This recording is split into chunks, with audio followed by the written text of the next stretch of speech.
사랑하는 여러분, 성경의 그 어떤 믿음의 영웅들도 단 한 번도 넘어짐이 없었던 분은 아무도 안 계십니다. 여러분, 모세가 그랬고요, 엘리야와 다윗이 그랬습니다. 다니엘도 그랬고요. 여러분, 하지만 하나같이 그들은 절대적으로 하나님을 의지함으로 하나님께 나아가 기도하면서 하나님의 도우심 속에 그 위기를 극복하게 되었습니다. 사랑하는 여러분, 하나님을 의지하는 사람은 넘어지지 않는 사람이 아니라 넘어져도 다시 일어나는 힘이 있는 사람입니다. 따라서 합니다. 하나님을 의지하는 사람은 넘어지지 않는 사람이 아니라 넘어져도 다시 일어나는 힘이 있는 사람입니다. 아멘. 여러분, 산악인의 진가는 야산에서 낮은 야산에서 그 진가가 나타나는 것이 아니라 험한 산을 오를 때 그 진가가 드러나게 됩니다. 여러분, 벳사공의 진가는 풍랑이 불 때 나타납니다. 믿음의 진가는 환난과 시련, 도전을 받았을 때 우리의 신앙이 그 진가가 드러나게 됩니다. 우리는 결정적인 순간에 더욱더 하나님을 의지하고 부르짖고 하나님께 나아가 하나님의 도우심 속에서 승리의 삶을 살아가시기를 주의 이름으로 축원드립니다. 우리 하나님은 7번 아니 70번이라도 다시 일으켜 주신다고 우리에게 약속해 주십니다. 대저 의인은 7번 넘어질지라도 다시 일어나느니와 악인은 재앙으로 말미암아 엎드러지느니라. 여러분, 뜨거운 폭염 속에서도 잘 이겨주신 여러분 한 분 한 분을 사랑하고 축복하고 존경합니다. 옆에 분에게 사랑하고 축복하고 존경합니다. 아멘. 오늘 본문 예레미야 17장에서는 유다의 죄와 하나님의 구원을 선포하고 있습니다. 유다의 죄가 구체적으로 무엇이냐면 하나님보다 사람을 더 의지하는 것이었습니다. 하나님께서 그들을 구원해 주었더니 이제 와서 구원해 주신 분을 의지하지 않고 엉뚱한 것을 의지하는 것입니다.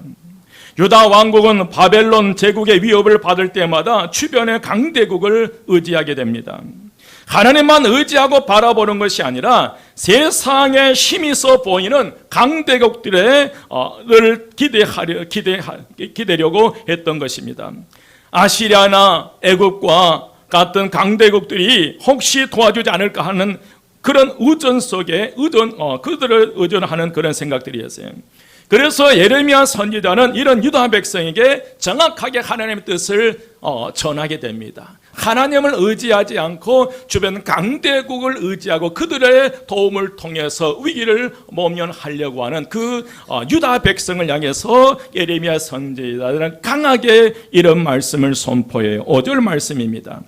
여호와께서 이와 같이 말씀하시느니라. 무릇 사람을 믿으며 육신으로 그의 힘을 삼고 마음이 여호와에게서 떠난 그 사람은 뭘 받을 것이다? 저주를 받을 것이다. 여러분, 하나님의 심판의 메시지입니다. 예레미야 선지자는 유다 백성들이 어려움에 처해 있을 때 왜 이 어려움이, 이 시험이 왔는지를 돌이켜보고 결국 철저하게 하나님께 나아가 자복하고 통회하고 회개하며 우상 숭배로 인한 그 하나님의 심판이었기 때문에 자신들의 하나님을 의지하지 않고 주변의 강대국이나 우상을 숭배했던 그들의 죄를 자복하고 통회하고 회개하며 더욱더 하나님을 더 의지해야 했습니다. 하지만 유다는 하나님을 의지하지 않고 애굽이나 바벨론이나 아수르와 같은 힘이 있는 나라를 통해서 문제를 해결하려고 했던 것입니다. 어리석게도 많은 사람들의 마음에는 늘 누군가 나를 도와줄 것이라는 막연한 기대가 있어요. 저도 솔직하게 가끔 로또를 한번 사고 싶어요. 솔직한 심정으로요. 그런 마음은 다 있을 거예요. 누군가가 어려움을 부딪혔을 때 좀 누군가가 좀 전화를 도와주었으면 좋겠다라고 하는 그런 마음은 다 가지고 있는 거예요. 어떤 문제가 생기거나 어려움에 봉착하게 되면 가장 먼저 힘 있는 사람을 찾아가게 되어 있어요. 그런데 왜 여러분 이런 행동이 문제가 됩니까? 사람을 의지하는 것, 힘 있는 사람을 찾아가는 것이 왜 그게 문제가 될까요? 사람을 의지함으로 마음이 여호와에게서 뭐 했기 때문에?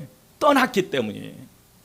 사람은 의지하고 뭘 의지하는 그 자체가 나쁜 것이 아니라 그를 의지하다 보니까 결국 우상을 섬기게 되고 사람을 섬기게 되고 사람을 신으로 추앙하다 보니까 그 마음에 있어야 할 그 중심에 계셔야 할 하나님이 계시잖아요.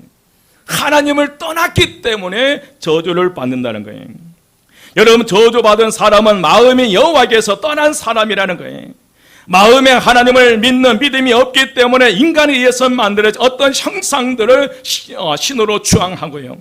또한 사람을 의지하고 사람의 힘과 권력과 돈을 의지하려고 하는 것입니다. 결과적으로 마음에 하나님이 없고 하나님에 대한 믿음이 없으면 하나님의 뜻을 따라 살지 않기 때문에 저절로 이 멸망의 길로 가게 된다는 거예요. 예레미야 선지자는 6절 말씀에서 하나님을 떠난 사람들에 대해서 대단히 무서운 비유를 우리에게 말씀해 주셔요. 경고해요. 6절 말씀 함께 봉독합니다. 6절 다 같이 시작. 그는 사막의 떨기나무 같아서 좋은 일이 오는 것을 보지 못하고 광야 간조한 곳, 건건한 땅, 사람이 살지 않는 땅에 살리라. 아멘. 여러분, 하나님을 떠나서 사람을 의지하고 육신으로 힘을 삼아 삼는 유다 백성은 사막에 거하는 떨기나무와 같다는 거예요. 떨기나무가 사는 곳은 사막입니다. 여러분, 사막에는 비가 오지 않고 물이 없어서 모래가 된 지역으로 생명체가 거할 수 없는 땅이에요. 씨앗을 파종해도 소용이 없는 그야말로 사람이 살 수 없는 버려진 불모지입니다. 별반 쓸모없는 떨기나무만 자생하여 찾는 이가 없는 완전히 버려진 것이 사막입니다. 외롭고 괴롭고 고달픈 것입니다. 광야 간조한 곳은 물이 강이 없는 것이고, 그리고 건건한 땅은 소금 땅을 말합니다. 그런데 오늘 본문 6절 말씀 중반에 보니까 좋은 일에 오는 것을 뭐 하지 못하고 보지 못하고요. 이 떨기나무와 같은 인생의 슬픈 미래를 말하고 있는 거예요. 현세에도 소망이 없고 내세에도 좋은 것이 오는 것을 볼 수 없다는 그런 말이, 여러분, 얼마나 슬픈 미래입니까? 반면에 여호와를 의지하며 여호와를 의뢰하는 그 사람이 복을 받는다고 말씀하세요. 7절 말씀 함께 봉독합니다. 7절 다 같이 시작. 그러나 무릇 여호와를 의지하며 여호와를 의뢰하는 그 사람은 복을 받을 것이라. 아멘. 여호와를 의지하며 여호와를 의뢰하는 그 사람은 복을 받는다고 말씀하시요. 여기서 이 복이란 히브리어로 보면 번성하다, 점점 더 크게 되다, 그리고 잘 된다는 그런 의미. 누구든지 복 받기를 싫어하는 사람은 없을 것입니다. 그런데 진정한 복은 하나님을 의지할 때에 하나님께로부터 우리에게 주어진다는 거예요. 바로 하나님을 의지하고 하나님께만 의뢰하는 사람은 하나님께 복을 받아 물가에 심어진 나무처럼 된다는 것이 오늘 말씀이에요. 물가에 심어진 나무처럼 된다는 이 말씀의 의미는 무엇입니까? 오늘 그 의미를 살펴보면서 큰 은혜가 임하시기를 주의 이름으로 축원드립니다. 첫 번째로, 물가에 심어진 나무같이 그 뿌리가 하나님을 향하여 뻗쳐 있습니다. 하나님을 향하여 그 뿌리가 뻗어 있어요. 오늘 8절 말씀에 보니까 그는 물가에 심어진 나무가 그 뿌리를 어디에 뻗치고요? 강변에 뻗치고요. 여러분, 물가에 심어진 나무는 더위가 올지라도 두려워하지 아니합니다. 언제나 그 잎이 청청합니다. 비가 오지 않아도 늘 푸르른 모습을 뽐내게 돼요. 광야나 사막지대에는 오아시스가 있는 지역에만 나무가 잘 자랍니다. 멀리서도 나무가 우거진 곳을 보고 다가가 보면 틀림없이 거기에는 샘물이 있는 것입니다. 뿌리가 끊임없이 수분을 공급받을 수 있기 때문에 그렇습니다. 이처럼 여호와를 의지하는 인생은 언제나 하나님께 은혜를 공급받기 때문에 부족함이 없는 줄 믿습니다. 여러분도 날마다 하나님의 은혜를 받으시며 살아가시기를 주의 이름으로 축원드립니다. 여러분, 뿌리를 하나님께 깊이 내림으로 하나님께 온갖 좋은 것을 날마다 공급받으며 부족함이 없는 삶을 살아가시기를 주의 이름으로 축원드립니다. 여러분, 지금 여러분의 삶의 뿌리는 어디를 향해서 가고 있습니까? 여러분 시띠나무, 성전에서 언약궤를 만드는 그 재료로 쓰이는 시띠나무는 척박한 환경 속에서 살아나기 위해서는 그 뿌리가 땅 깊이 내려가는데, 그런데 이 기네스북에 올라와 있는 시띠나무의 뿌리의 길이가 최장 2kg라고 합니다. 몇 킬로요? 2kg. 살기 위해서 그 뿌리를 깊이 내려 2kg까지 뻗어간다. 여러분, 이런 하나님의 역사가 일어나시기를 주의 이름으로 축원드립니다. 많은 사람들은 재물이나 지식이나 명예나 권력 그 모두가 한때는 인간의 삶을 지탱해주는 좋은 토양이라고 생각해요. 좋은 토양, 자양분이라고 생각. 그래서 그를 향해서 믿음의 뿌리를 계속 뻗어가고 그 삶의 뿌리를 뻗어가고 있습니다. 그래서 여러분 수단과 방법을 가리지 않고 더 많이 소유하려고 합니다. 하지만 아니었습니다. 이 모든 것들이 영원하지 않고 불안한 것들이어서 우리의 삶을 뒤흔들어 만들어 놓고 있습니다. 인생의 뿌리, 삶의 뿌리를, 가정의 뿌리를, 나라의 뿌리를, 교회의 뿌리를 사람이나 재물이나 지식이나 명예나 권력을 향해 뻗어 있기 때문에 인생도 흔들리고 가정도 흔들리고 교회도 흔들리고 나라도 흔들리고 민족도 흔들리고 있다는 거예요. 우리의 진정한 믿음의 뿌리가 그 수분을 찾아서 2km까지 뻗어나가는 이 시든 나무처럼 우리가 저와 여러분이 살기 위해서 우리의 믿음의 뿌리, 삶의 뿌리가 하나님을 향해서 나가야 되는데 그 인생의 뿌리가 자꾸 세상을 향해서 나가고 있다는 거예요. 그 세상으로 그 뿌리가 나가서 그 뿌리에서 뽑아 올리는 자양분이 우리 가정을 흔들어 버리고 내 살아가는 자녀들 흔들어 버리고 모든 것을 파탄나게 만들어 버린다는 거예요. 여러분, 믿음의 뿌리가 지금 어디를 향해서, 여러분의 삶의 뿌리가 어디를 향해서 뻗어나가고 있습니까? 여러분, 그 믿음의 뿌리가 뻗고 있는 그 정점이, 그 마지막 점이 어디입니까? 다시 한번 오늘 이 말씀을 기억하면서 여러분의 그 진정한 믿음의 뿌리가, 삶의 뿌리가, 인생의 뿌리가, 여러분의 가정의 뿌리가, 우리 교회, 이 나라의 뿌리가 주님을 향해 나가시기를 주의 이름으로 축원드립니다. 여러분, 그렇지 않기 때문에 잘못된 것으로 믿음의 뿌리가 자꾸 뻗어가기 때문에 그렇게 몸부림치고 애를 쓰고 수고의 땀을 흘려도 여전히 변화된 것은 없고요. 이 내 인생도 흔들리고 가정도 흔들리고 교회도 흔들리고 온통 흔들려요. 이 나라를 보십시오. 여러분, 정치인들을 보십시오. 어디에 비전이 있고 어디에 희망이 있어요, 여러분. 그러므로 이제는 온 우주 만물을 창조하신 하나님께 우리의 삶의 믿음의 뿌리를 내려야 할 때인 줄 믿습니다. 여러분, 신앙의 뿌리가 반드시 하나님을 향해 뻗어나가야 돼요. 때로는 힘들고 어렵지만은 그것이 2km 정도 뻗어나가야 반기 가까스로 수분을 찾은 그것을 알지라도 오늘 저와 여러분의 믿음의 뿌리가 주님을 향해서 나가시기를 주의 이름으로 축원드립니다. 두 번째로 물가에 심어진 나무같이 더위가 올지라도 두려워하지 아니하며 그 잎이 청정해요. 누구를 의지하는 사람은, 여호와를, 하나님을 의지하는 사람은 물가에 심어진 나무같이 더위가 올지라도 두려워하지 아니하며 그 잎이 청청합니다. 여러분, 더위가 오면 잎이 수분을 더 많이 증발해 버려요. 뜨거운 날씨 잎이 그 수분을 더 증발하기 때문에 그 나무는 메말라가는 거예요. 그런데도 걱정이 없다는 거예요. 오히려 그 잎이 청청합니다. 여러분, 청청하다는 말은 푸르고 또 푸르러서 싱싱하다는 말이에요. 여러분, 뿌리 뽑힌 나무는 햇빛이 내리쬐면 쬐일수록 점점 더 그 나무는 말라가 버려요. 여러분, 그 나무의 뿌리가 수분이 없는 것으로 뻗쳐 있을 때에 날씨가 뜨거우면 뜨거울수록 수분이 바닥나게 되고 점점점 그 뿌리에서부터 말라 비틀어지게 되는 거예요. 그러나 물가에 심어진 나무 뿌리는 끊임없이 그 수분을 향해서 나가기 때문에 청청하다는 거예요.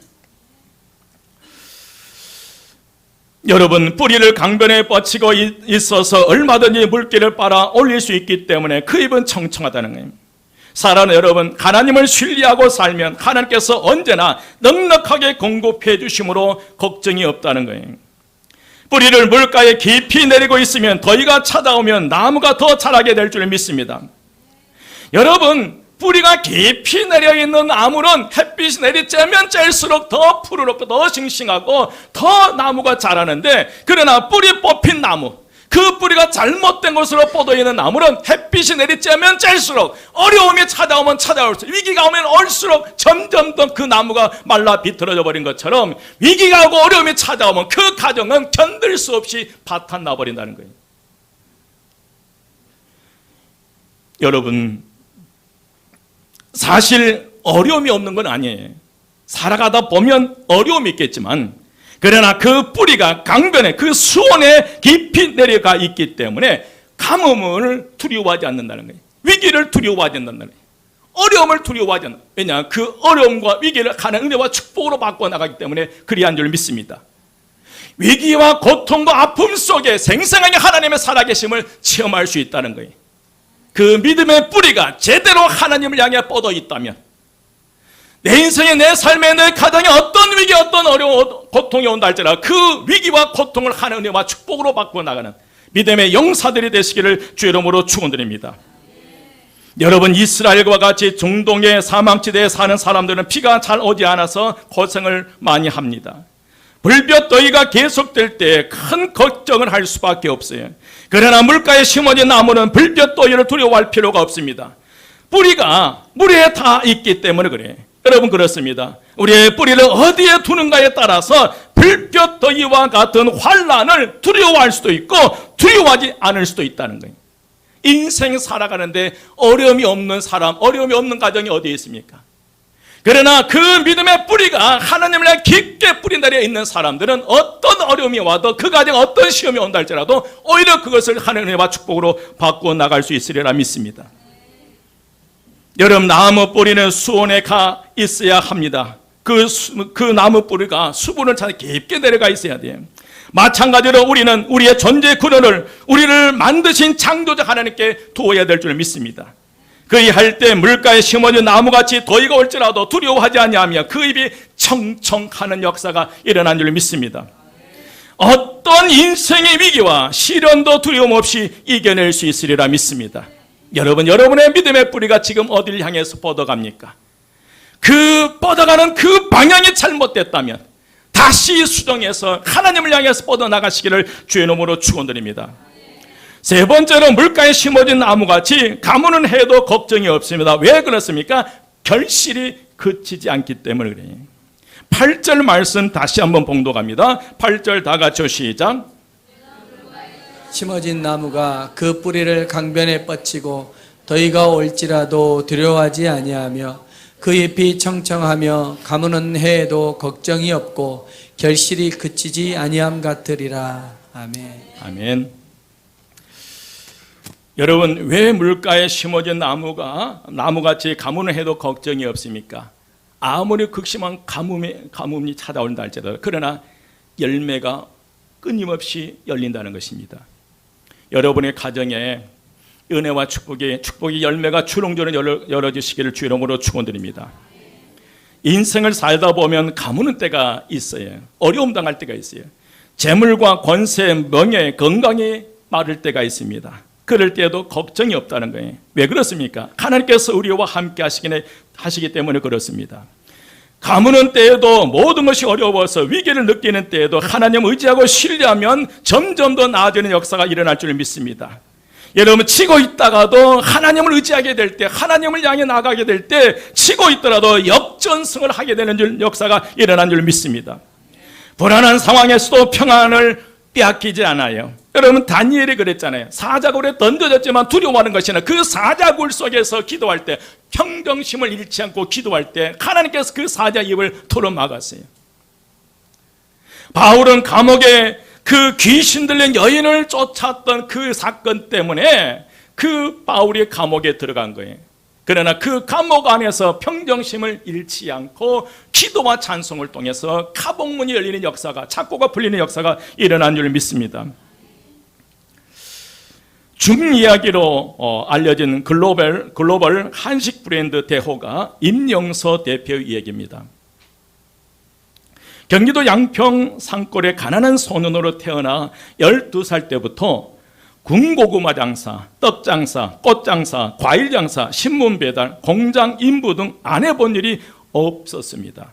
그러나 그런 어려움이 있을 때마다 늘 하나님을 의지하며 그 어려움들을 극복하고 이겨냈습니다. 이는 기도하는 어머니께서 배운 것이었어요.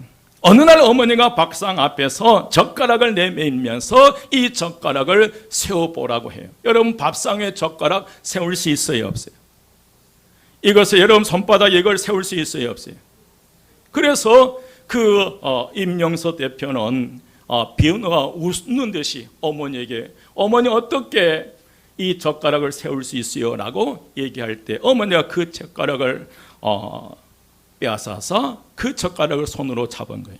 그러면서 이렇게 말씀하십니다. 어머니는 왜 못 세워? 내가 그 끝을 잡고 있으면 뭐 한다는 거예요? 세워진다는 거예요. 이것을 내 손으로 세우려고 절대 세울 수 없지만, 그러나 그 젓가락 끝을 내가 붙잡고 있으면 이 젓가락을 세울 수 있다는 거예요. 그러면서 어머니께서 평생 기억에 남을 말씀을 해 주셨다는 것입니다. 하나님이 너를 이렇게 잡아주시면 살 수 있다. 성공하고 싶다고 했지, 젓가락을 잡은 손처럼 하나님 너를 잡아주셔야 성공할 수 있어. 사람들은 저마다 행복해지기 위해 무엇인가를 붙잡는다. 어떤 사람은 돈을 붙잡고 있고, 어떤 사람은 권력을 붙잡고 있고, 어떤 사람은 명예를 찾는다. 하지만 너는 하나님의 손만 붙잡아라. 하나님 없이 붙잡은 돈과 권력과 명예는 다 부질없는 것이다. 임영서 대표는 그 당시 그런 어머니의 말씀을 전혀 이해하지 못했다고 합니다. 그러나 세상 성공을 쫓다가 쓰라린 패배를 맛보고 수많은 고비와 어려움을 겪으면서 하나님의 은혜를 체험하고 난 다음 결국 기도로 하나님 손만 붙드는 신앙인이 되었다고 합니다. 그 결과 2003년 창립한 이 중리아기는 500개 매장을 거느리는 대형 프랜차이즈가 되었고, 중국이나 일본, 미국 등 해외에도 진출했고, 한국 프랜차이즈 대상, 한국 유통 대상, 선지식인 중소기업 분야 대상, 대한민국 국민건강문화 대상을 수상했다고 합니다. 이런 고백을 합니다.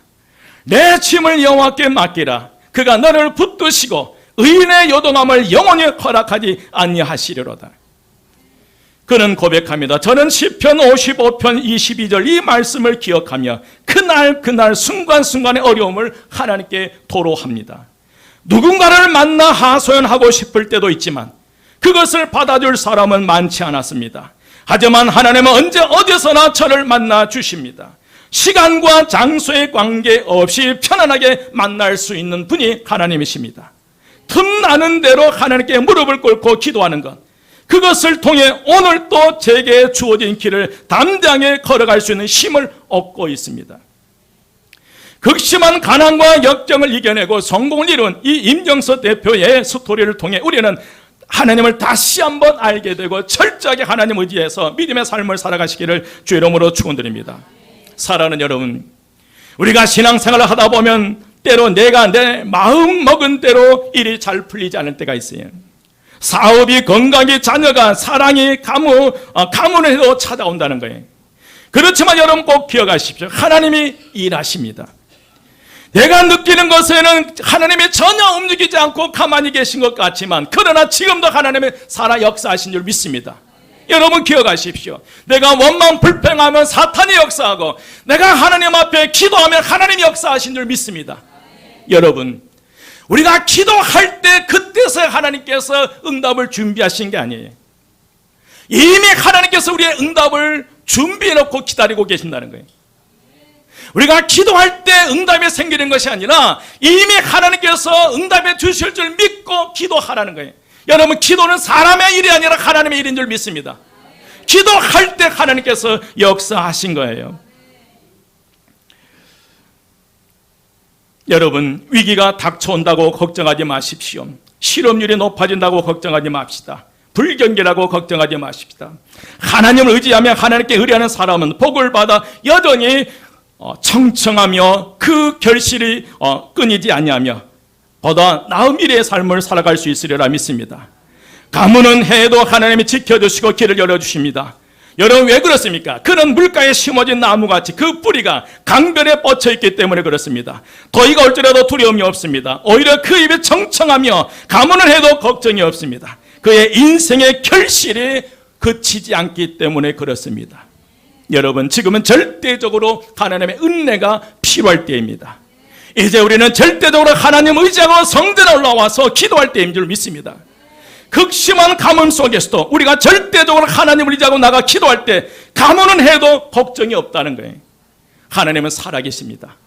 여러분의 아버지는 살아계세요. 그렇습니다. 하나님께 주시는 축복의 열매는 멈춤이 없습니다. 여러분 7절 8절 함께 합독하겠습니다. 7절 8절 다 같이 시작. 그러나 물은 여호와를 의지하며 여호와를 의뢰하는 그 사람은 복을 받을 것이라. 그는 물가에 심어진 나무가 그 뿌리를 강변에 뻗치고 더위가 올지라도 두려워하지 아니하며 그 잎이 청청하며 가무는 해에도 걱정이 없고 결실이 그치지 아니함 같으리라. 아멘. 무릇 여호와를 의지하며 여호와를 의뢰하는 그 사람은 복을 받을 것이라. 그는 물가에 심어진 나무가 그 뿌리를 강변에 뻗치고 더위가 올지라도 두려워하지 아니하며 그 잎이 청청하며 가무는 해에도 걱정이 없고 결실이 그치지 아니함 같으리라. 오늘 저와 여러분의 주신 말씀이 절대적으로 하나님을 의지하심으로 실제가 되시기를 주의 이름으로 축원드립니다. 이 말씀이 그냥 성경에 쓰여진 말씀이 아니라 이 말씀이 오늘 나에게, 우리 가정에, 우리 자녀에게 주신 말씀 내 말로 삼고 이 말씀이 여러분의 인생, 여러분의 삶의 실제 실상이 되시기를 주의 이름으로 축원드립니다. 이제 말씀을 마칩니다. 최근에 우리 교회가 해피데이 이후에 영적인 분위기가 변화가 일어나고 있습니다. 해피데이 이후에 이구동성으로 기도의 감동을 주신 거예요. 기도는 계속 하고 싶다는 분위기였어요. 그런데 최근에 여러분 교인들에게 시험이 찾아오는 것 같습니다.